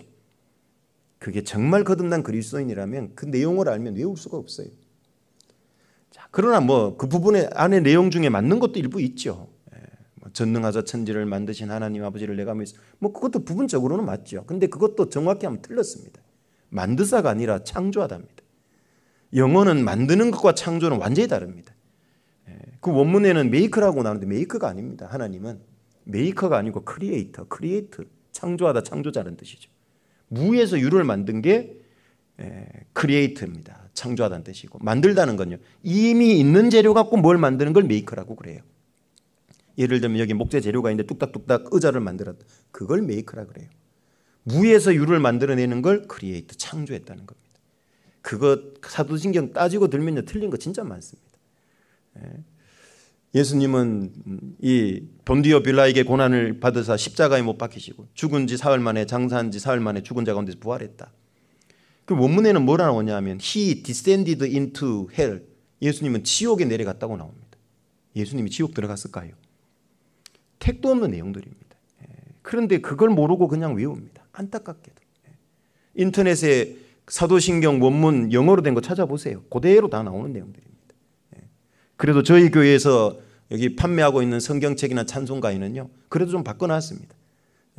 거룩한 공예 그 밑에 뭐라고 딱 바꿔놨냐면 The Universal Church 이렇게 바꿔놨습니다. 우주적인 교회. 그래서 이 개인적으로도 열심히 말씀을 좀 와서 듣고 해야 됩니다. 말씀 들을 때도 어떻게 들어야 될까요? 앞자리에서 들을까요? 뒷자리에서 들을까요? 오늘 뒷자리에 있는 분은 좀 찔려서 죄송하긴 한데 사실이라서 어쩔 수 없어요. 부득불 오늘 늦어서 뒤에 앉으셨을 거라고 생각합니다. 가급적이면 앞자리 좋을까요? 뒷자리 좋을까요? 목사님 앞에서 막 열변나게 설교하면 침 튀어서 좀 걱정되는, 안 날아가요 저기까지. 네, 앞자리가 제일 좋아요. 앞자리가. 그래서 누가 그러잖아요. 앞자리는 금자리, 그 뒷자리는 은자리, 그 뒷자리는 동자리, 제일 뒷자리는 잠자리. 위험해요. 위험해. 이게 제일 뒤에 있으면은요, 사실 죄송하지만 뒤에 오는 분들이 자꾸 봐줘요. 안 봐질라 그래도 뭔가 벌써 문이 삐거덕 그러면 샥 고개 돌아가요. 누가 옆으로 싹 지나가면 싹 쳐다봐요. 순간순간 말씀의 연속성이 깨져버립니다. 이어지지 않아요. 다시 마음 잡고 또 들어야 되고 다시 마음 잡고 들어야 되고. 그 쉽지 않습니다. 그래서 기왕이면 앞자리에서 들으셔야 돼요. 그 다음에 또 어떻게 들어야 될까요? 가장 좋은 맑은 정신으로 와서 들으셔야 돼요. 어젯밤에 막 2시, 3시까지 스마트폰 하다가 아침에 겨우 깨워갖고 피몽사몽간에 와서 앉아있으면 안 되는 겁니다. 말씀이 안 들어와요. 그래서 토요일 저녁에는 일찍 자야 될까요? 늦게 자야 될까요? 늦게 자야 된다고요? 일찍 자야죠. 일찍. 누가 늦자가 살짝 들린 것 같아서. 토요일 저녁에는 일찍 주무십시오. 왜?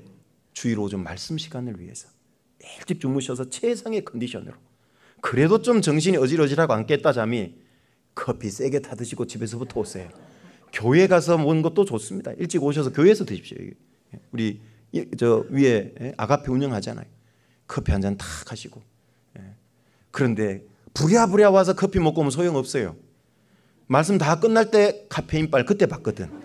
좀 시간이 걸려. 그러니까 좀 일찍 오세요. 일찍 오셔서 한 30분을 일찍 오셔서 딱 2층 카페에서 좀 드시고 정신 탁 차려서 오시면 제일 좋습니다.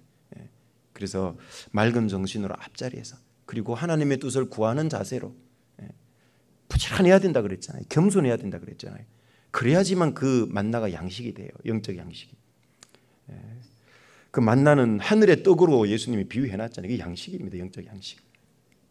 이 아말렉은 여기 광야 생활할 때부터, 출애굽해서 광야 생활할 때부터 나타난 거예요. 이때부터 시작인 겁니다. 뭔 얘기입니까? 우리가 구원받자 말자 광야 생활이 신앙생활이라 그랬잖아요. 이스라엘 민족이 유월절 어린 양의 피가 발린 문을 통과하고 자기들의 장자는 안 죽었잖아요. 그 피가 바로 예수님이라 그랬잖아요. 고린도전서 5장에 우리의 유월절 양 어린 양 대신 그리스도께서 희생이 되셨느니라. 애굽에 10재앙 내릴 때 첫 번째 재앙부터 9재앙 내려도 이 바로 왕이 안 놓아주잖아요. 이스라엘 민족을.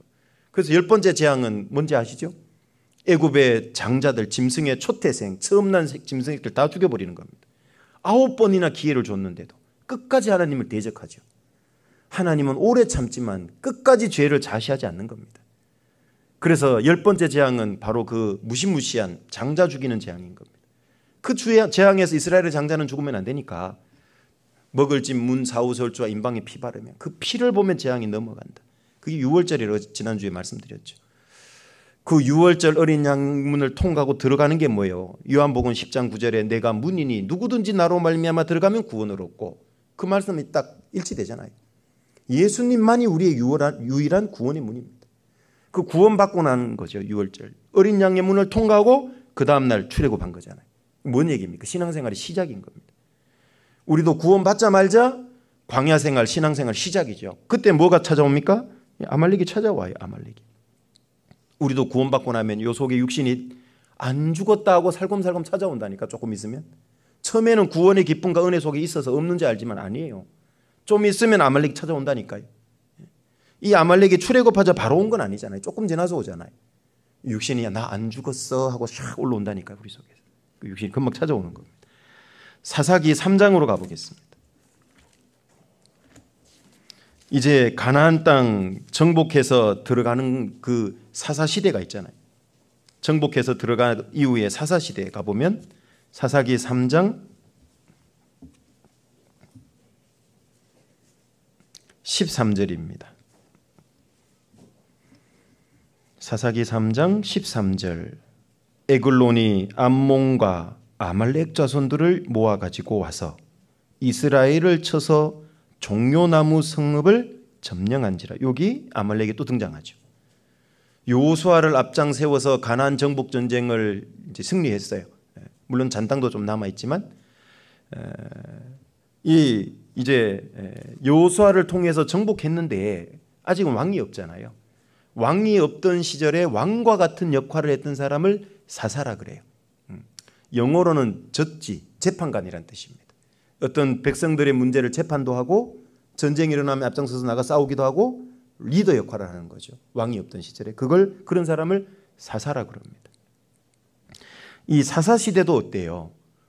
이스라엘 땅을 정복해서 들어가는데 찾았는데 거기도 아말렉이 또 쳐들어온 거잖아요. 진짜 찔기죠? 고리 힘줄보다 광야에서 다 파헤는 줄 알았는데 가나안 땅 들어왔는데 또 쳐들어오잖아요, 아말렉이. 그리고 6장으로도 가보시죠. 6장 3절입니다. 이스라엘이 파종한 때면 미디안 사람, 아말렉 사람, 동방 사람이 치러 올라와서 여전히 사사시대의 아말렉은 계속 수시로 쳐들어오고 있다는 걸 알 수 있죠. 7장 12절로 가보겠습니다. 7장 12절.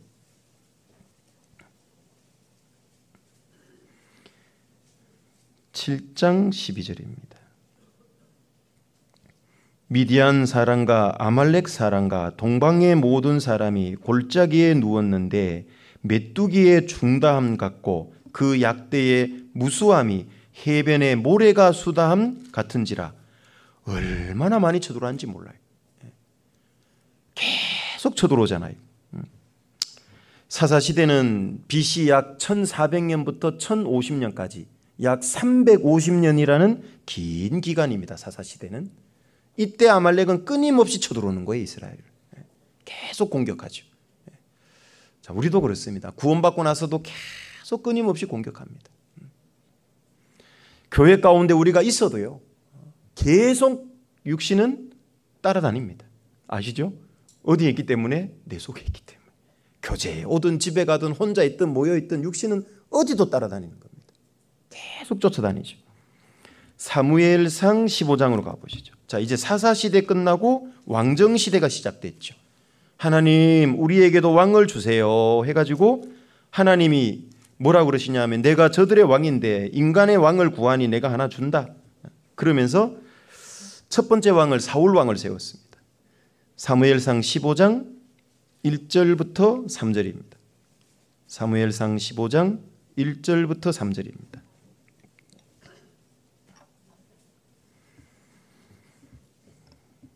사무엘이 사울에게 이르되 여호와께서 나를 보내어 왕에게 기름을 부어 그 백성 이스라엘 위에 왕을 삼으셨은즉 이제 왕은 여호와의 말씀을 들으소서.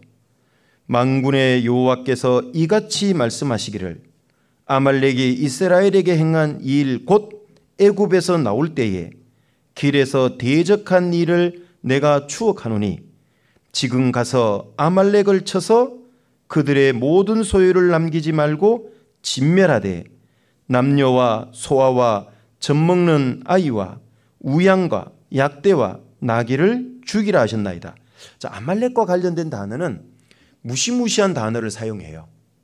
진멸이라는 단어를 씁니다. 진멸은 뭔 뜻인지 아시죠? 완전히 멸하는 얘기예요.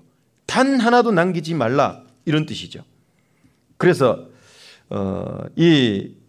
아까 그 출애굽기 17장에도 이렇게 보면은요, 하나님께서 이 아말렉을 어떻게 하라고 17장 14절에 얘기했냐면 아예 도말하래요. 도말은 하나도 안 남기고 덮는 걸 도말이에요. 그러니까 도말해버리라, 진멸해버리라. 와, 왜 아말렉 족속에게는 이렇게 무시무시하게 얘기할까요? 이게 바로 육신을 상징하기 때문에 그렇습니다. 아말렉의 생명력은 끈질긴 겁니다. 계속 광야 생활, 가나안 땅 들어가서 사사시대, 왕정시대가 시작돼도 여전히 이스라엘을 괴롭히고 있죠. 그래서 사울왕 시켜서, 초대왕 시켜서 진멸해버리라고. 그래서 뒤에 15장 읽어보면 잘 아시죠? 싸우러 가서 사울이 이겼습니까? 졌습니까? 사울 왕이 아말렉하고 싸워서 이겼습니까? 졌습니까? 이쪽은 이겼다는데 이쪽은 대답을 안 하시. 이겼을까요? 졌을까요? 네. 이겼는데 졌어요. 이게 정답입니다. 이겼는데 졌어요. 눈에 보이는 물리적인 전쟁은 이겼죠. 아각 왕을 사로잡아 왔으니까. 아말렉의 왕. 아말렉 왕 아각을 사로잡아 왔다고 나오잖아요. 뒤에 읽어보면 그 8절에 보면 아각을 사로잡고, 아말렉 왕 이름이 아각입니다. 이집트의 왕을 바로라고 하는 것처럼 왕의 칭호입니다. 그러면 이긴 거잖아요. 상대의 나라의 왕을 사로잡아 온 거니까. 그러니까 보이는 물리적인 전쟁은 이겼어요. 그런데 영적인 전쟁은 졌어요. 하나님이 어떻게 하라 그랬죠? 진멸하라 그랬잖아요. 그런데 보기에 좋은 짐승들은 남겨서 가져왔어요. 뭐죠? 불순종이죠. 그래서 그 유명한 사무엘상 15장 21절 말씀이 나오죠. 순종이 제사보다 낫고 듣는 것이 수양의 기름보다 낫다.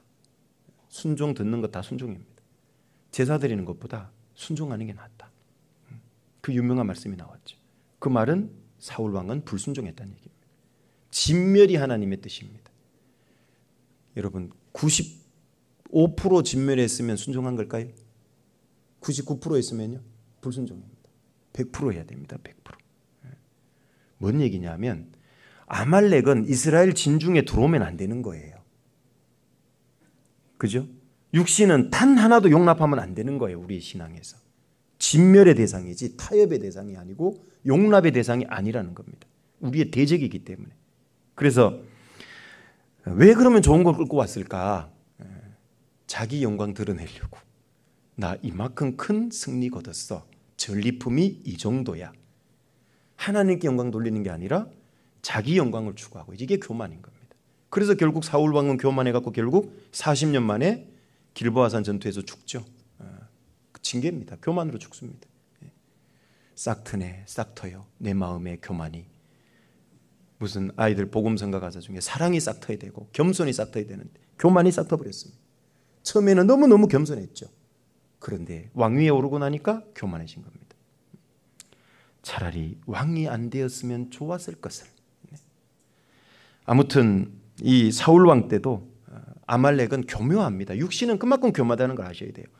승리를 안겨준 것 같은데 결국 패배를 안겨준 거죠. 육신은 딱 그렇습니다. 뭔가 만족이 되게 해요. 육신적인 걸 막 주면 충족되면 기분 좋거든요. 뿌듯해요. 얻은 것 같아요. 근데 잘 보면 영적인 패배예요. 이게 육신이 주로 쓰는 방법입니다. 형제자매들과 뭐 언쟁을 했어요.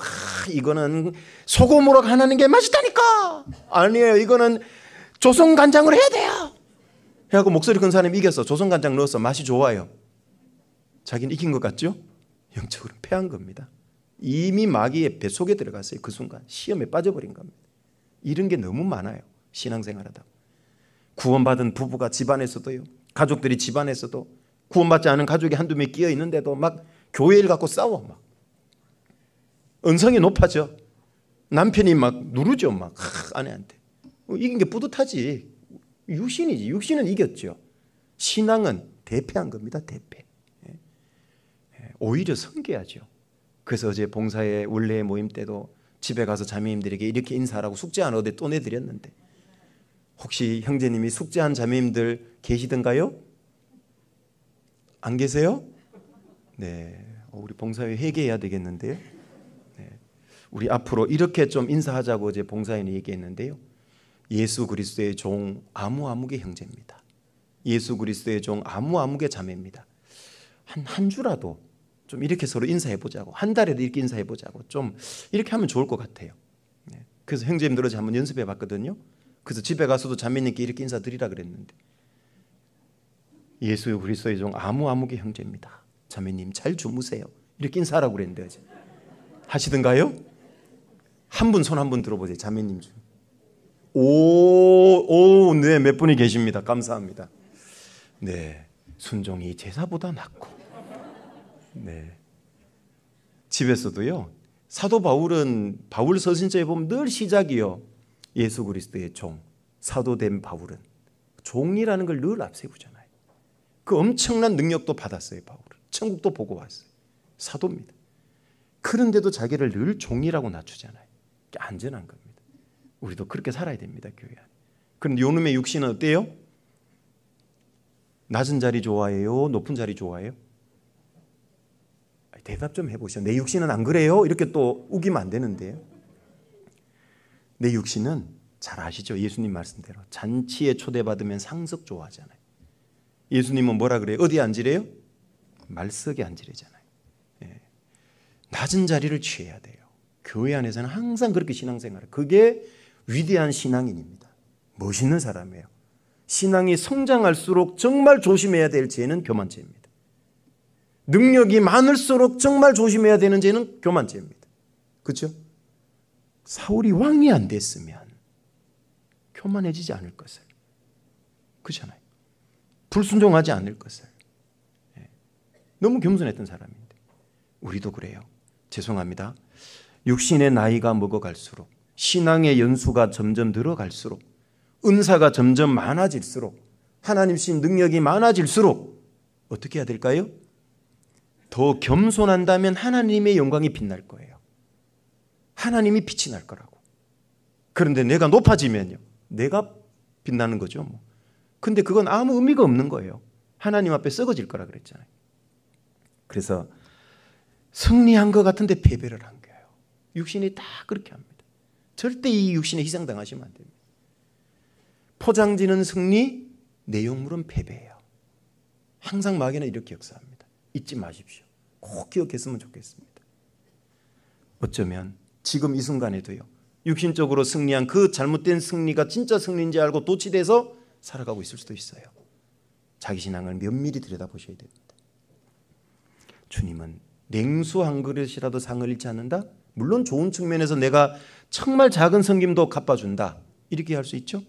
또 머리털 하나도 세심받았다. 물론 좋은 측면에서 나의 적은 부분까지도 하나님은 챙겨보신다. 반대로 말하면 내 적은 부분 하나하나까지 따져보신다는 얘기입니다. 우리는 깨어 있어야 된다는 얘기입니다. 적당히 대충 넘어가면 안 된다는 얘기죠. 누룩은 아무리 적어도 누룩. 천국은 마치 여자가 가루 소말 속에 갖다 넣어 전부 부풀게 한 누룩과 같다. 천국 비유에 보면 그건 나쁜 비유입니다. 하나님 나라가 확장될 때는 마귀의 역사도 그게 같이 확장된다는 얘기입니다. 누룩은 항상 죄를 상징하기 때문에 좋게 설명되긴 적이 없습니다. 내 신앙이 성장하고 교회가 성장할수록 잘 들여다보면 마귀의 역사도 활발해요. 내가 가루서말이라고 하는 교회 전체에다가 누룩을 넣는 여자가 되면 안 되잖아요. 조심해야 되는 겁니다. 그래서 여기 사울왕 왕정 시대에도 여전히 아말렉은 위협적인 존재다. 그래서 진멸을 해버리라 그러니까. 뿐만 아니라 여기 에스더 성경 3장으로 가보시면은요. 에스라, 느헤미야, 에스더 이렇게 나오죠. 욥기 앞에 에스더 3장 어디까지 쫓아갔냐 보세요. 아말렉이 이스라엘을. 에스더 3장 10절입니다. 에스더 3장 10절. 왕이 반지를 손에서 빼어 유다인의 대적, 아예 딱 설명해놨죠. 유다, 이스라엘 사람의 대적 곧 아각 사람. 아각은 아까 아말렉 왕의 호칭이라 그랬죠. 아말렉을 상징하는 아말렉 사람이란 뜻입니다. 아각 사람 함무다다의 아들 하만에게 주며 이르되 그 은을 네게 주고 그 백성도 그리하노니 너는 소견에 좋을 대로 행하라 하더라. 어디까지 쫓아갔냐 하면 이스라엘이 바벨론 포로로 끌려갔어요. 아시죠? 바벨론 유수 70년간 포로로 끌려갈 거라는 예언대로 끌려갔습니다. 그리고 드디어 그 바벨론을 메데파사 연합국에 멸망시키고 고레스 왕이 이스라엘 민족을 돌아가라 그랬잖아요. 이사 1장에 보면 잘 나오죠. 이스라엘 민족을 기환시켰어요. 1차 기환했습니다. 총 3차에 걸쳐서 돌아오잖아요. 에스라, 느헤미야 성경 읽어보면 3차 기환 사실들이 나오잖아요. 여기 에스더 성경은 언제 기록됐냐 하면 1차 기환 이후에 2차 기환하기 전에 그 사이에 기록된 게 에스더 성경입니다. 1, 2차 사이 기환, 이스라엘이 포로를 갔다 돌아왔는데 3번 돌아왔는데 그 1, 2차 사이에 기록된 게 그 시기쯤에 기록된 게 에스더 성경입니다. 여전히 아직 바벨론을 무너뜨린 페르시아 제국에 많은 유대인이 남아있던 시대라는 얘기죠. 그런데 이 하만이 이스라엘 민족을 다 죽여버리려고 계략을 세운 겁니다. 이제 이스라엘 민족은 다 죽게 생겼어요. 왕이 인장반지를 빼갖고 네 마음대로 한번 해보라고, 이스라엘 다 죽이라고. 왜? 이 아하수에로 왕에게 거짓을 고했죠.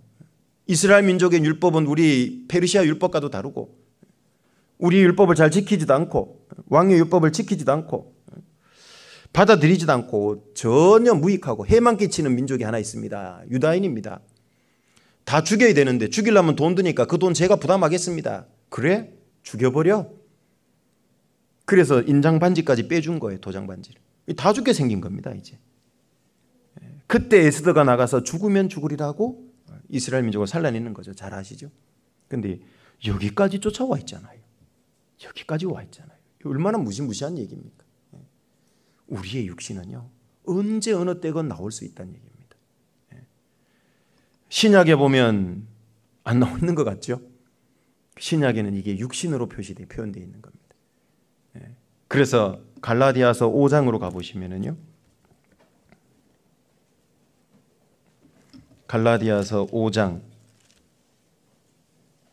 16절부터 17절입니다.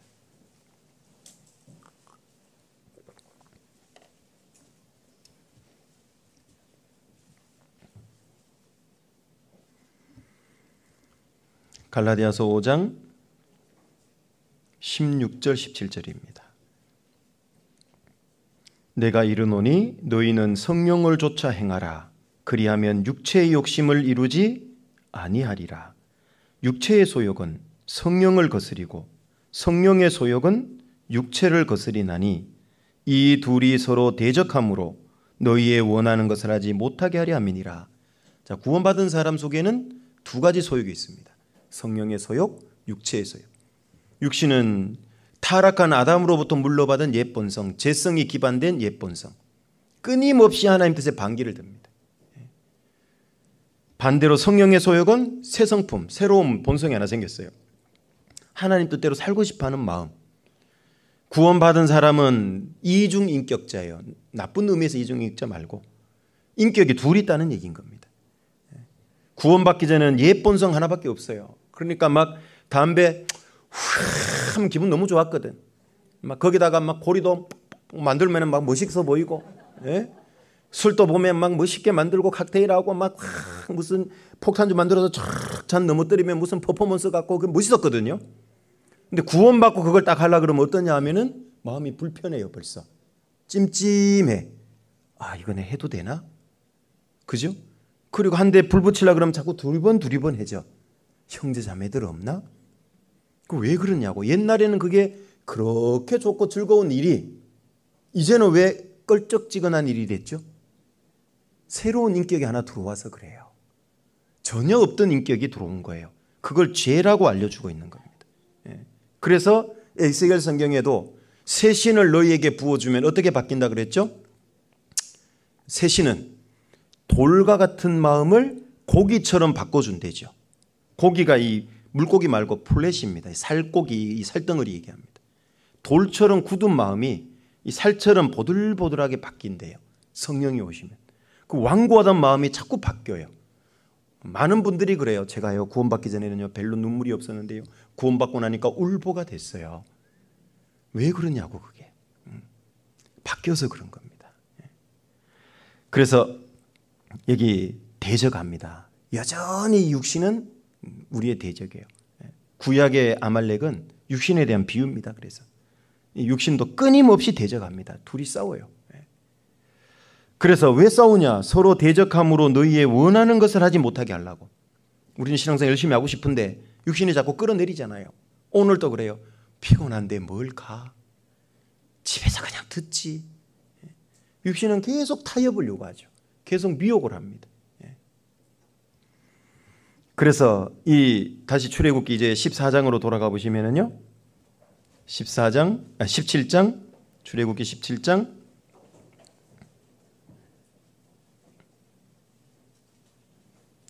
17장 14절입니다.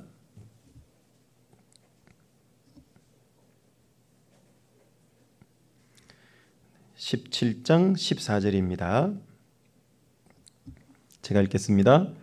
여호와께서 모세에게 이르시되 이것을 책에 기록하여 기념하게 하고 여호수아의 귀에 외워 들리라.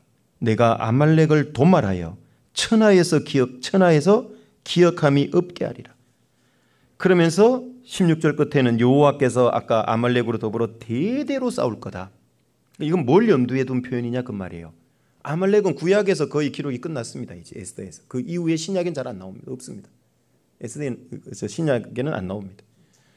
그런데 왜 대대로 싸운다 그랬을까?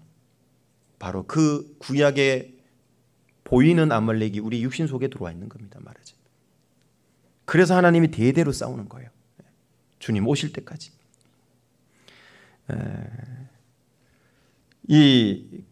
여기 외워 들리라 이제 이런 표현이 있는데요.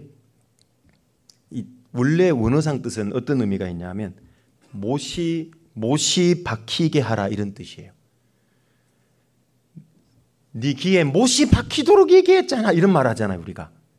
그러니까 외워 들리라 하는 말은 아예 귀에 못이 박힐 만큼 이거 들려주란 얘기예요. 이거는 왜? 계속 벌어질 문제니까. 끝나지 않을 문제니까 주님 오실 때까지. 그래서 못이 박힐 정도로 그렇게 하라고 얘기를 하는 겁니다.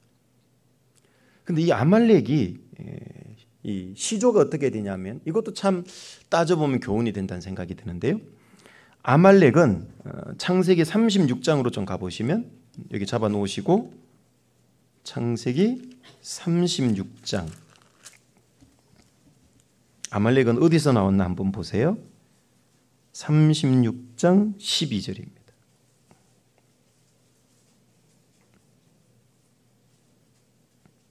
36장 12절.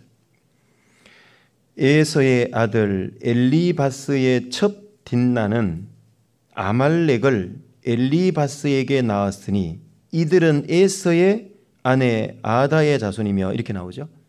여기 아말렉이 어떻게 나왔는지 설명하는데요.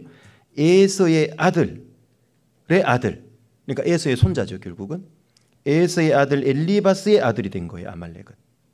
그러면 이스라엘하고 관계를 한번 따져보면 어떤지 금방 알 수 있죠. 에서는 누구하고 쌍둥이 형제죠? 야곱이죠. 아버지는 이삭이죠. 그러면 이삭, 그 다음에 에서와 야곱, 그리고 이 에서의 아들이 바로 여기 엘리바스, 그 엘리바스의 아들이 아말렉이에요. 그러면 이스라엘하고 족보를 따져보면 아말렉은 이스라엘의 이삭의 증손자가 되는 겁니다. 증손자.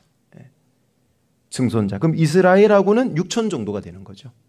가장 가까운 겁니다, 사실은. 그러니까 아주 가까운 친척인데 가장 끈질긴 대적이 된 거예요. 가장 가까운 친척 중에 하나겠죠. 6천 정도면.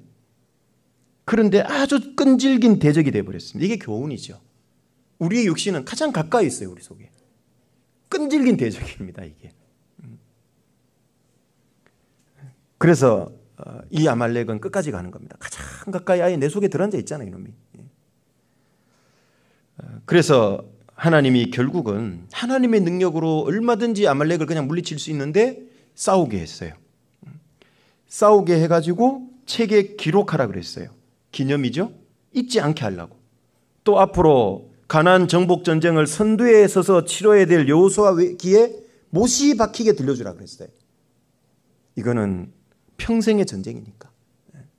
우리 그리스도인에게도 평생의 전쟁이니까. 그래서 책에도 기록하고, 아까 출애굽기 17장 다시 가보면은 책에 기록하라 그랬잖아요. 17장 14절에 못이 박히게 들리라. 왜? 가장 앞서서 정복 전쟁을 이끄는 여호수아가 이거 잊어버리면 안 되니까. 항상 이 싸움을 해야 이길 거니까.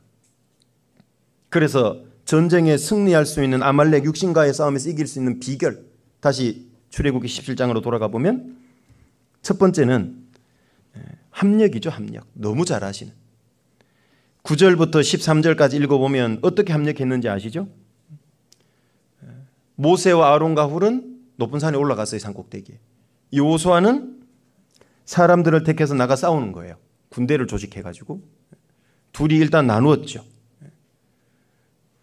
모세와 아론과 훌도 합력해야 되는 거예요. 처음에 손을 들고 막 이건 하나님께 기도하는 모습이잖아요. 손을 들고 막 있는데요. 그때는 이겨요, 이스라엘이. 근데 손이 힘들어서 내려오면 이스라엘이 지는 거예요. 모세가 혼자 올라갔다면 이기지 못했을 거예요. 그런데 아론과 훌이 함께 합력해 줬죠. 돌을 가져가다 놓고 모세를 안 치니까 키가 낮아졌죠. 옆에서 아론과 훌이 손을 잡고 붙들어 올린 겁니다. 붙들어 둔 겁니다. 모세 팔만 아플까요? 아론과 훌의 팔도 아플까요? 예? 이 팔 들어서 같이 들고 있어야 되는 거예요, 양쪽에. 같이 팔 아픈 거예요, 이게. 다 같이 합력하는 겁니다. 다 같이. 그리고 참고로 이분들 나이가 장난 아니에요. 모세는 80세 시작했잖아요. 광야 생활 인도를. 40년 광야 생활이고. 최소한 80 이상이에요, 모세는. 모세 형 아론은 더 많아요, 나이가. 장난 아니에요. 그러니까 하나님을 위한 이 영적 육신과의 싸움은 나이 먹었다고 없는 게 아니라는 얘기예요. 잘 아시죠? 연세 잡사도 육신은 계속 올라온다는 얘기예요. 젊은 사람은 말할 것도 없고, 젊은 사람은 치열하게 싸워야 돼. 여호수아처럼 바로 앞에 나가 직접 싸우는 거잖아요. 치열하게 싸우는 거예요. 연세 잡수시면 전도서 12장 말씀대로 원욕이 그쳐가죠. 그렇지만 육신은 그대로 남아있는 겁니다. 여전히 그 싸움은 있다는 얘기예요. 그래서 나이 먹은 이 세 분이 올라가서 참 얼마나 했습니까? 세 분도 합력해야 되고 여호수아도 군대에 조직해서 나가서 합력해서 싸워야 되는 겁니다. 흩어지면 못 이기죠. 그래서 아말렉과의 싸움은 첫 번째 제일 중요한 게 합력하라입니다. 합력하라. 여호수아와 함께했던 군대는 전투부대, 모세와 아론과 훌은 기도부대, 이렇게 나눌 수 있겠죠. 부대를 나누잖아요. 전쟁 치를 때 지혜롭게 딱 나누잖아요. 공격, 매복 막 이런 거 나누잖아요. 영적 전쟁할 때 중요한 건 직접적으로 싸우는 것도 필요하고, 두 번째는 영적인 싸움, 기도도 필요하다. 그래서 그 유명한 영화 제목 워룸이라는 게 있잖아요. 워룸. 뭡니까? 기도실을 전쟁하는 방이라고 표현한 겁니다. 영화 제목이. 기도하는 그곳이 전쟁터입니다. 기도로부터 전쟁 시작하는 거거든요. 그런 거 있잖아요. 여기 막 치열하게 현장에서 막 싸우는데 이쪽에서 뭐가 옵니까? 포격을 해주죠. 지원 사격. 포로 막 바바바방 쏴주죠. 미사일도 쏴주고 막 헬기도 뜨고 막 전투기 전폭격 폭격대주고 가고. 그 다음 뭡니까? 지원부대들이죠. 지원부대. 멀리서 지원해 주는 거죠. 하계수양이 이번에 갑자기 축소됐습니다. 하나님이 뜻이 있으실 겁니다. 그대로 하면 안 되기 때문에 축소됐는데요. 그래서 뭐 7세 이하는 오지 마세요. 또 은장에는 추계수양에 이용하세요. 이렇게 이제 좀 약간 축소했어요. 약간. 그래 이제 못 가는 분들이 좀 생겼는데, 아이고 이제 우리는 못 가니까 잘 됐네. 그냥 뭐 편하게 쉬자 이러면 될까요?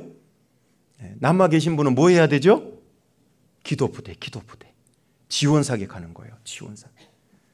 여러분, 전투부대가 중요할까요? 기도부대가 중요할까요? 대답 좀 해주세요. 네. 어떤 부대가 중요할까요? 예? 네. 아니, 둘 다 중요한데 어떤 게 더 중요하냐고 여쭤봤어요. 아까 한번 당하시더니만. 네. 제가 계속 그렇게 야로가 있는 질문하지는 않습니다. 네. 더 중요하냐고 여쭤봤죠. 기도 부대가 중요합니다. 이 보세요. 모세와 아론 우리 손이 안 올라가면 패하는 거예요. 기도가 먼저입니다. 제일 중요합니다. 우리가 지난주에 이교구 집회했다. 하계 수양회 한다. 앞으로 또 전도 집회, 대집회들이 있다. 기도부터 아주 치열하게 하는 겁니다. 내가 기도해서 졌다. 전도 안 됩니다. 그 사람. 신앙생활 뭐 대충 적당히 붙어있다. 안 됩니다. 전도. 기도부터 치열하게 해야 됩니다. 하나님과 영적으로도 정말 끈끈하게 간절하게 연결되어 있어야 되고, 교제도 정말 잘 붙어 있어야 되고, 실제적으로. 그게 영적으로 실제 기도 부대, 전투 부대의 신앙생활이잖아요. 우리는 두 개 다 감내하는 수행하는 사람이잖아요. 그리스도인은 둘 다 해야 되는 겁니다. 그 중에서 더 중요한 게 기도부터다. 전도 안 하는 사람들은 보면요, 기도도 아예 안 합니다. 잘 보세요. 간절한 기도가 없어요, 영혼을 위해서. 그럼 전도 당연히 안 하죠. 근데 전도하는 사람 봐보세요. 기도 많이 합니다. 그래서 우리는 더 중요한 게 기도 부대. 무디가 어째서 그렇게 위대한 폭발적인 전도를 할 수 있고 많은 사람을 하나님께로 돌아오게 할 수 있었을까? D.L. 무디. 그를 위한 기도 부대가 있었다 그러잖아요. 그래서 집회 영혼을 위해서 많이 기도해 주세요. 그러니까요, 그 기도했던 자매 부대가 뭐라 그래요? 아닙니다. 무디 선생은 더 많은 하나님 능력이 필요합니다. 그래서 우리가 기도한다고. 그 무디를 위해서 늘 기도하는 기도 부대가 있었습니다. 기도 부대의 능력이 무디를 만든 겁니다. 우리도 잊지 마십시오. 복음 전하고 상담하는 전도인을 위해서 기도 빡시게 하고 계시죠? 맨날 내 문제만 기도하지 말고 정말 그 전선의 최일선에 서 있잖아요. 전도인들은 수양회 때도 그렇고 막 목이 쉬라고 막 상담하고 정말 몸살 날 때까지 상담하고 막 그러고 하잖아요. 그게 여호수아가 앞에가 싸우는 거예요. 그게 앞에서 강사님들 또 힘있게 말씀 전하잖아요. 그게 제일 앞에서 싸우는 겁니다. 전하고 상담하는 게. 봉사를 하더라도 기도하면서 봉사해야 됩니다. 봉사하더라도. 그러지 않겠습니까? 열심히 막 돌 갖다 놓고 손 붙들고 세우고 그거 하더라도 기도해야 되는 겁니다. 그 자체가 기도하는 모습이니까. 그래서 봉사를 하더라도 기도하고 이번에 못 가지는 분들도 열심히 후방에서 기도라고 하는 엄청난 그 영적 화력으로 지원 사격을 하셔야 됩니다.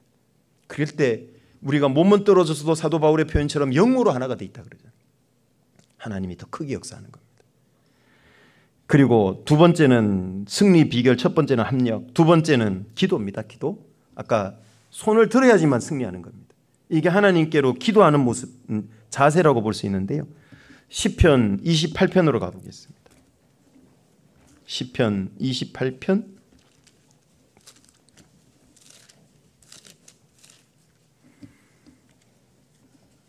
2절입니다.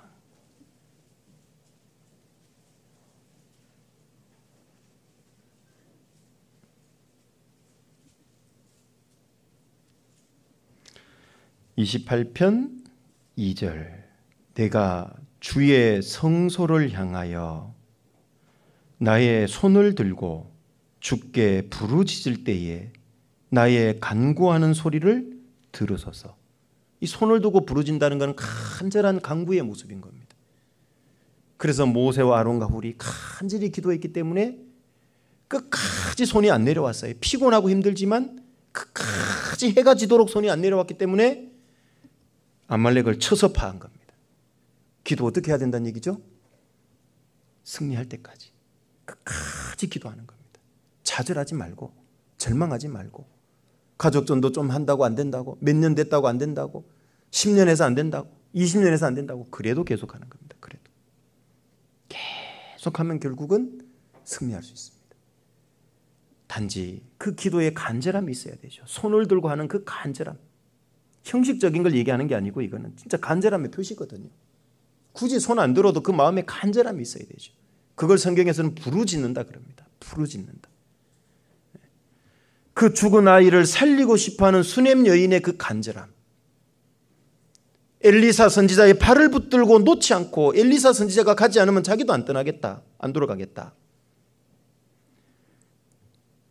방장 죽은 자기 딸을 살리고 싶어하는 회당장 야이로 아버지의 그 간절함.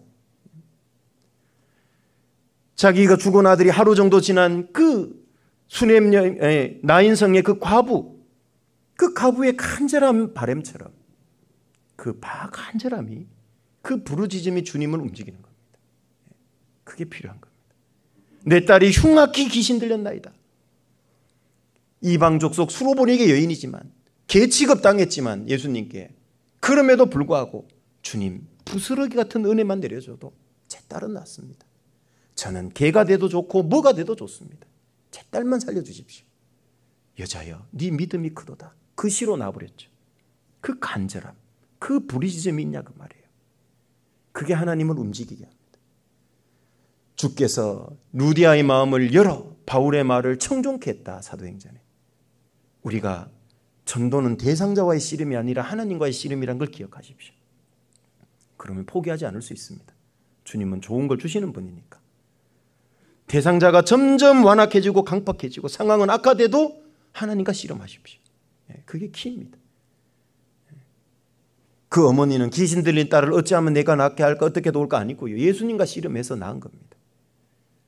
여리고성 정복도 마찬가지입니다. 여리고성은 사람의 마음을 비유하고 상징하죠. 이중성벽입니다. 기단뿐만 해도 거의 10m 가까이 아주 높은 성입니다. 사람의 마음은 닫혀 있고 높습니다. 교만하다는 뜻이죠. 어떻게 무너뜨립니까? 7일이라는 시간이 필요하고 13바퀴 도는 수고가 필요하죠. 계속 수고하고 노력하니까 어때요? 결국 하나님 무너뜨리잖아요. 그거 며칠 돌고 몇 바퀴 돌아서 안 무너진다고 포기하면 안 되죠. 돌수록 어떤 생각도 올라오죠? 야, 우리 헛짓거리 하는 거 아니야? 뭔가 실금이라도 가져야지. 그런데 꿈쩍도 안 합니다. 여리고성은. 오히려 여리고성 군사들은 처음에는 긴장했겠지만 며칠 지나면 조롱하겠죠. 너희들 뭐 하냐 지금? 그럼에도 불구하고 끝까지 도는 겁니다. 결국은 무너지는 겁니다. 우리 안에 있는 이가 세상에 있는 이보다 강하다. 요한일서에. 그래서 주님이 무너뜨리는 겁니다. 그래서 기도를 해야 됩니다. 기도도 혼자 하면 안 되고 합력할 때 더 기도를 잘할 수 있습니다. 그래서 우리가 조모임, 구역 모임할 때 어떻게 하죠? 기도 부탁하는 겁니다. 열심히 기도 부탁하는 게 필요합니다. 그래서 같이 기도할 때 더 간절히 할 수 있고 더 오래 할 수 있고 더 길게 할 수 있게 됩니다.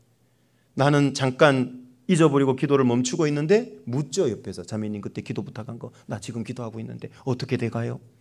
나는 잠깐 잊어버렸는데 기도 부탁하거든. 그럼 다시 기도하게 되죠? 네. 그래서 기도를 같이 하면 좋습니다. 그래서 전도할 때 기도 명단을 올리고 전 교회가 같이 하는 이유가 거기 있는 겁니다. 그리고 세 번째로는요. 출애굽기 17장으로 아까 가보시면은 희생입니다. 희생해야 됩니다. 희생하라. 여기 모세와 아론과 훌은 팔이 무지 아팠겠지만 끝까지 해야 됩니다. 해가 지도록 승리할 때까지. 왜요? 내 팔 아프고 힘들다고 쉬어버리면 어떻게 해요? 즉 말하면 내가 봉사의 손길을 걷어버리면 어떻게 돼요? 더 많은 이스라엘 군사가 죽어나가는 겁니다. 맞습니까? 힘들어도 끝까지 들고 있어야 희생을 줄이는 겁니다. 결과적으로 승리하는 거죠. 희생이 많으면 이길 수가 없잖아요. 내가 힘들고 어려워도 끝까지 희생하고 헌신하는 겁니다.